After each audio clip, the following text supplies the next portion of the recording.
China sai em defesa do Brasil e acusa Estados Unidos de intimidação. E você vai ver ainda.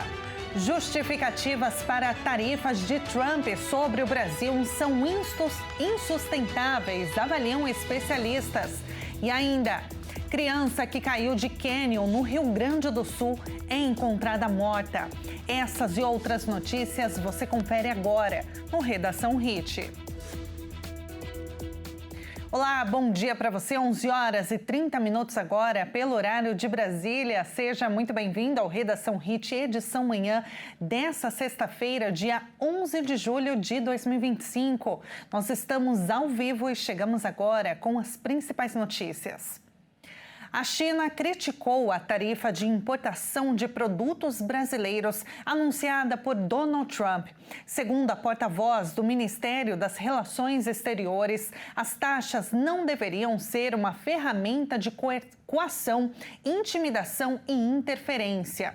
O presidente Lula afirmou que está disposto a negociar sobre a intenção dos Estados Unidos de importar novas tarifas sobre os produtos do Brasil, mas cobrou respeito às decisões brasileiras e também reiterou que o seu governo avalia as medidas de reciprocidade. Em entrevista a emissoras brasileiras, o presidente Lula afirmou que está disposto a negociar sobre a intenção dos Estados Unidos de importar novas tarifas sobre os brasileiros, mas reiterou que seu governo avalia medidas de reciprocidade. Nós não abriremos mão da reciprocidade. Enquanto isso, vamos tentar negociar. O mandato de um presidente só dura 4 anos. Daqui a pouco, quem sabe ter outro presidente que quer negociar. É importante que ele entenda que aqui no Brasil, quem estabelece as regras é o Brasil. Lula enfrentou um desafio econômico inédito após o presidente americano, Donald Trump, anunciar sobretaxas de 50% sobre as de origem brasileira. Lula já havia mencionado a Lei de Reciprocidade Econômica, em resposta às novas tarifas anunciadas por Trump, que devem começar a ser aplicadas em 1º de agosto.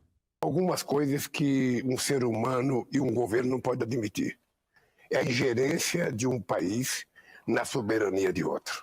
E mais grave, a intromissão de um presidente de um país no poder judiciário do meu país. É inaceitável que o presidente Trump manda uma carta, pelo site dele, e começa dizendo que é preciso, acabar com as caças bruxas. Isso é inadmissível. Primeiro porque isso aqui tem justiça e a gente está fazendo um processo com direito à presunção de inocência de quem é vítima. Não há dúvidas de que um novo capítulo da guerra comercial deve provocar prejuízos à economia brasileira, mas os números apresentados por Donald Trump para justificar a medida não se sustentam.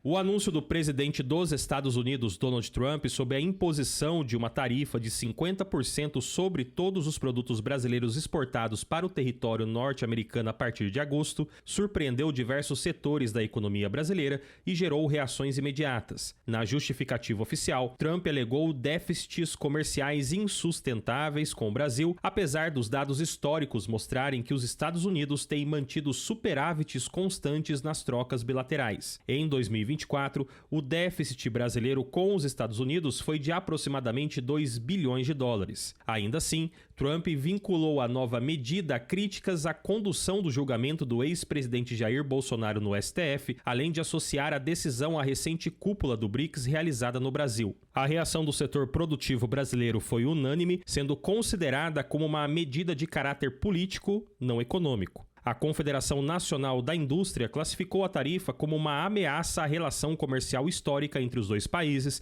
e defendeu a intensificação de negociações diplomáticas. A Câmara Americana de Comércio também alertou para os impactos severos em empregos, produção e investimentos. Entre os setores mais afetados, o agronegócio e a indústria de transformação se destacam. Os Estados Unidos são o segundo maior parceiro comercial do Brasil, sendo destino de importantes exportações como carne bovina, café, aço, aeronaves e produtos têxteis. Apenas em carne bovina, os Estados Unidos representaram mais de 12% das exportações brasileiras no primeiro semestre de 2025, com 181 mil toneladas embarcadas. O setor têxtil, por exemplo, que vinha se beneficiando de tarifas americanas contra a China, agora teme perda de competitividade. Já o setor calçadista, cuja principal demanda externa vem dos Estados Unidos, classificou a medida como um balde de água fria e interrompendo um processo de recuperação iniciado ainda em 2024. Os produtos, as mercadorias que realmente devem sofrer maior impacto são justamente aquelas provenientes do segmento de manufaturas, né? Aquelas mercadorias beneficiadas com um alto valor agregado, como é o caso da aviação, é o caso também da autopeças, e são indústrias médias e pequenas indústrias que estão concentradas mais na nossa região sudeste. Outros impactos indiretos podem ser observados aí ao longo do tempo, como, por exemplo, uma pressão sobre a taxa de câmbio, né, que já é um tanto elevado, e isso pode ter por consequência uma pressão inflacionária, e também podemos ter aí a inibição de investimentos direto na economia brasileira, principalmente aquele investimento de longo prazo. Estima-se que o impacto da tarifa sobre o PIB do Brasil possa variar entre 0,3 e 0,4 ponto percentual, com efeitos mais severos sobre setores estratégicos e de maior valor agregado. Produtos como café, petróleo, aço e aviões podem se tornar inviáveis economicamente no mercado norte-americano com a nova alíquota. Há expectativa de que o Itamaraty atue com firmeza nas instâncias diplomáticas e comerciais. O caminho na Organização Mundial do Comércio é considerado ineficaz, dado o esvaziamento do órgão, o que aumenta a pressão por uma solução negociada. Cabe reforçar que os Estados Unidos é o segundo maior parceiro comercial do Brasil, ficando atrás apenas da China, representando aí 15% do total das nossas exportações. Pesam mais as exportações de commodities, que podem ser redirecionadas para outros parceiros comerciais, tendo os seus impactos ali atenuados. A economista e professora da Fundação Getúlio Vargas, Carla Beni, também fez uma análise sobre como as tarifas de 50% afetam o Brasil. A gente primeiro precisa saber se isso vai realmente entrar em prática, e se entrar, de que forma, e se poderá ter algum tipo de exceção ou escalonamento, o que é muito comum de acontecer, né? Porque seria difícil imaginar que os Estados Unidos iriam querer que o café do americano diário ficasse mais caro, porque é literalmente isso que vai acabar acontecendo, porque país não paga imposto, empresa também não paga imposto, quem paga imposto somos nós, as pessoas físicas. Então você repassa esse processo todo. Então essa é a primeira consideração que eu faria, lembrando que no primeiro mandato do governo Trump ele já fez isso, teve que retirar as tarifas em cima do aço e do alumínio, porque houve um encarecimento dos produtos, dos eletrodomésticos, inclusive tem um nome, esse efeito, chama efeito máquina de lavar. E na época era até o governo Bolsonaro. Então, sob essa ótica econômica, a gente primeiro precisa esperar para ver se depois do tiro ele realmente vai continuar com a ameaça. E o Canadá terá uma tarifa de 35% sobre as exportações aos Estados Unidos a partir de 1º de agosto. O anúncio foi feito nesta quinta-feira. O Canadá terá uma tarifa de 35% sobre suas exportações aos Estados Unidos a partir de 1º de agosto, anunciou o presidente americano Donald Trump em carta endereçada ao primeiro-ministro canadense Mark Carney. Esta é a última das mais de 20 notificações tarifárias enviadas aos parceiros comerciais dos Estados Unidos pelo magnata republicano, que reacendeu sua guerra comercial contra dezenas de economias. Em vez de colaborar com os Estados Unidos, o Canadá tomou represálias com suas próprias tarifas. A partir de 1º de agosto de 2025, cobraremos do Canadá uma taxa de 35% sobre os produtos canadenses enviados aos Estados Unidos, a parte de todas as tarifas setoriais, escreveu Trump na carta publicada em sua plataforma Truth Social. Ottawa e Washington negociam com o objetivo de alcançar um acordo comercial antes de 21 de julho, mas esta última ameaça pode colocar em risco esse prazo.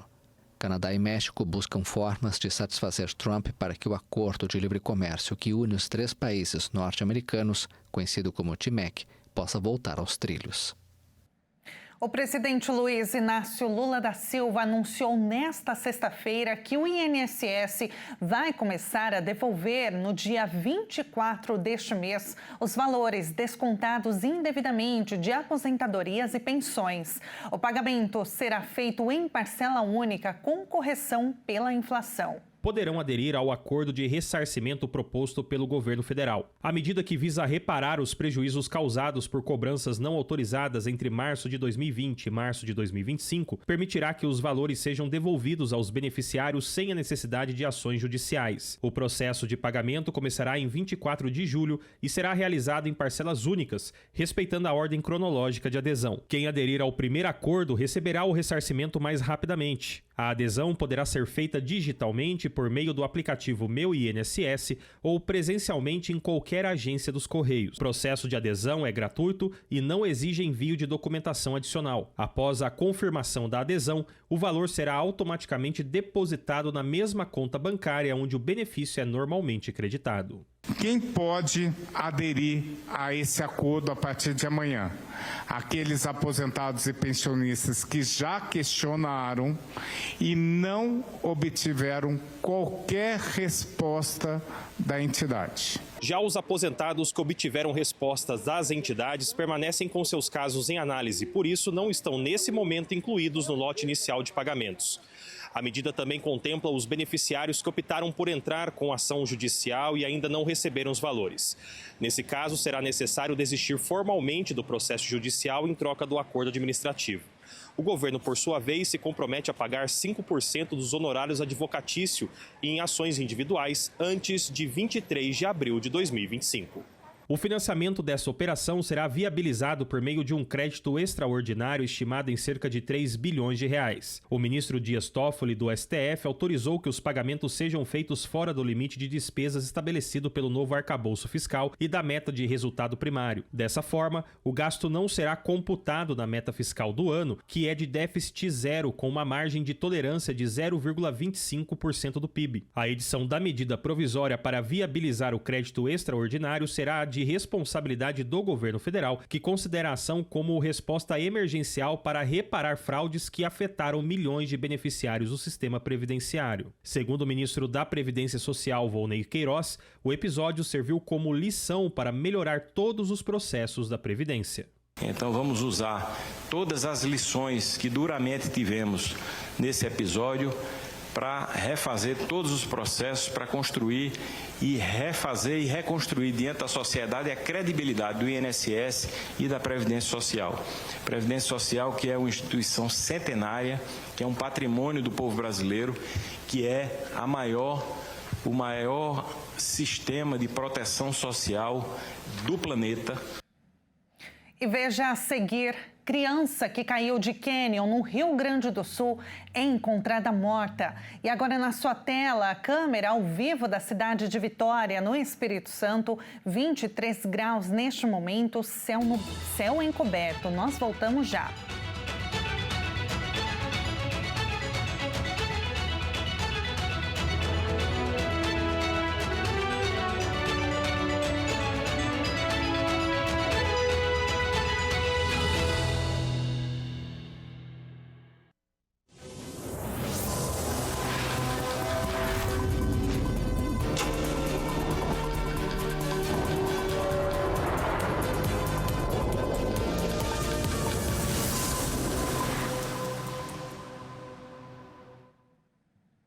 Nós estamos de volta com Redação HIT agora pelo horário de Brasília, 11 horas e 46 minutos.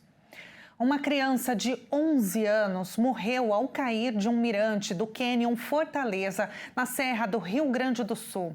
A menina estava acompanhada dos pais no passeio. A família é de Curitiba.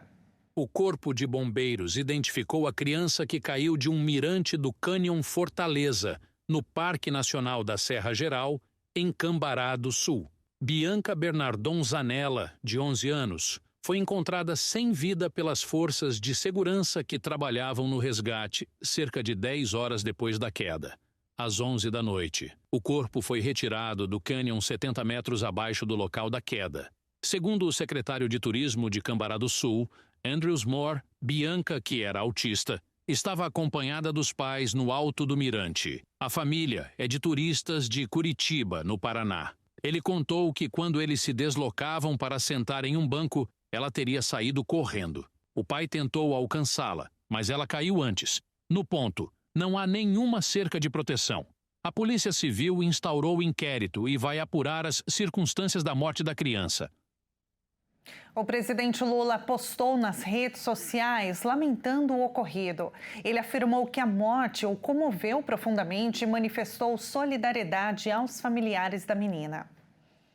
A Rússia realizou um novo ataque em larga escala nesta quinta-feira contra a Ucrânia, que resultou em pelo menos 2 mortes. Foram usados centenas de drones e mísseis na investida em Kiev. A Rússia realizou um novo ataque em grande escala contra a Ucrânia. A investida utilizou centenas de drones e mísseis. Pelo menos 2 pessoas morreram e mais de 15 ficaram feridas na capital Kiev. Já não existem mais cidades seguras na Ucrânia. Um míssil pode cair em qualquer lugar. Ninguém está a salvo. Não há lugar seguro. Os ataques russos se tornaram mais intensos nas últimas semanas. Segundo dados da ONU divulgados, o mês de junho registrou um recorde de vítimas civis na Ucrânia, com 232 mortos e 1.343 feridos. A última investida ocorreu horas antes de um aguardado encontro na Malásia entre os chefes diplomáticos da Rússia, Sergei Lavrov, e dos Estados Unidos, Marco Rubio. O secretário de Estado americano não hesitou em manifestar ao russo a frustração de Washington. Rubio citou a falta de progresso por uma resolução no conflito que já dura mais de 3 anos. O presidente ucraniano Volodymyr Zelensky, por sua vez, está em Roma para solicitar mais apoio político e militar a seus aliados. Uma nova vacina brasileira contra o Zika vírus se mostrou segura e eficaz em testes com cobaias. O imunizante desenvolvido por pesquisadores da USP pode ser um importante aliado na prevenção da doença. A vacina contra a Zika, desenvolvida no Brasil, usa uma tecnologia conhecida como partículas semelhantes ao vírus, ou seja, diferentemente dos imunizantes mais tradicionais, o material genético do vírus não é utilizado para a produção. Em termos práticos, a vacina permite que o sistema imune reconheça a ameaça e passe a produzir anticorpos com o estímulo do antígeno. Uma nova vacina brasileira contra o Zika vírus se mostrou segura e eficaz em testes com camundongos. Os resultados do estudo com o imunizante, criada por pesquisadores do Instituto de Medicina Tropical da Faculdade de Medicina da USP, foram publicados na revista científica NPJ Vaccines. Além de demonstrar a eficácia da vacina nos animais, o imunizante também protegeu os roedores de outros danos associados à infecção pelo vírus. A formulação foi capaz de neutralizar o patógeno, que causaria tanto da inflamação no cérebro quanto do dano testicular aos roedores. Assim como os vírus da dengue e do chikungunya, a Zika também é transmitida pelo mosquito Aedes aegypti.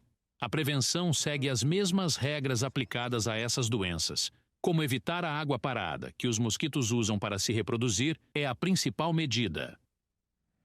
Um estudo do Hospital de Clínicas de Porto Alegre lançou mais um olhar preocupante sobre o envelhecimento da população.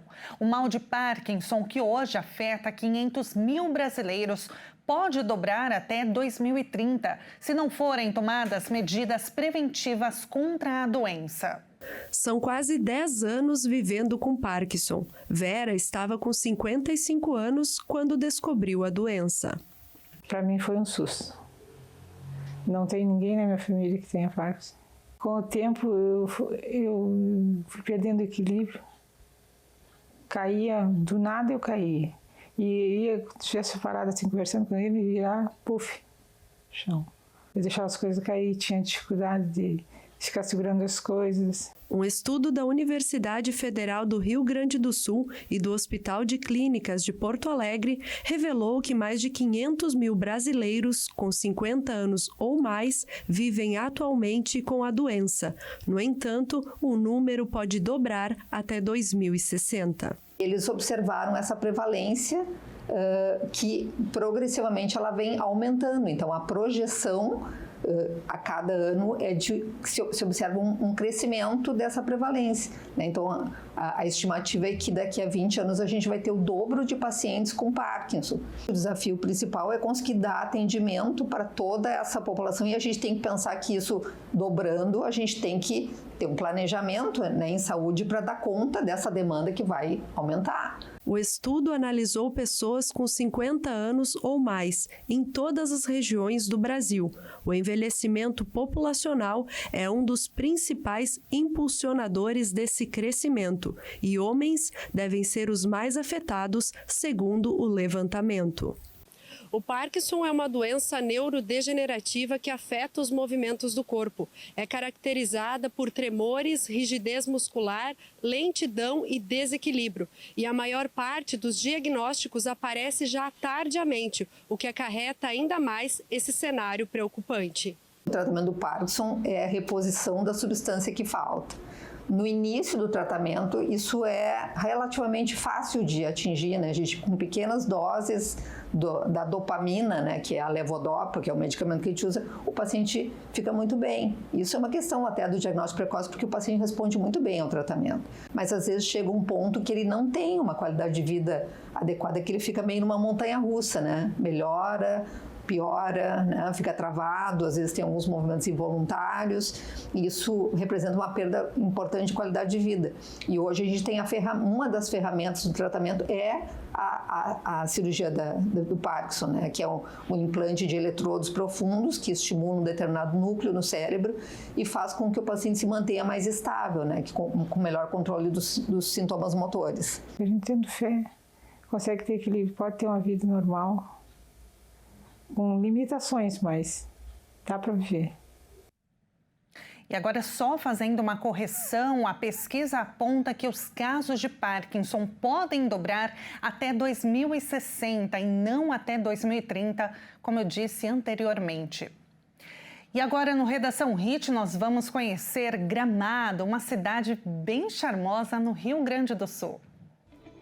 Conhecido como a Europa brasileira, por conta de sua arquitetura com fortes influências das culturas alemã e italiana. A cidade ganhou o selo de capital nacional do chocolate artesanal. O prêmio foi concedido à cidade por conta de suas 19 fábricas, também conhecida como região das hortênsias, em Gramado. A floração desta espécie é um espetáculo à parte.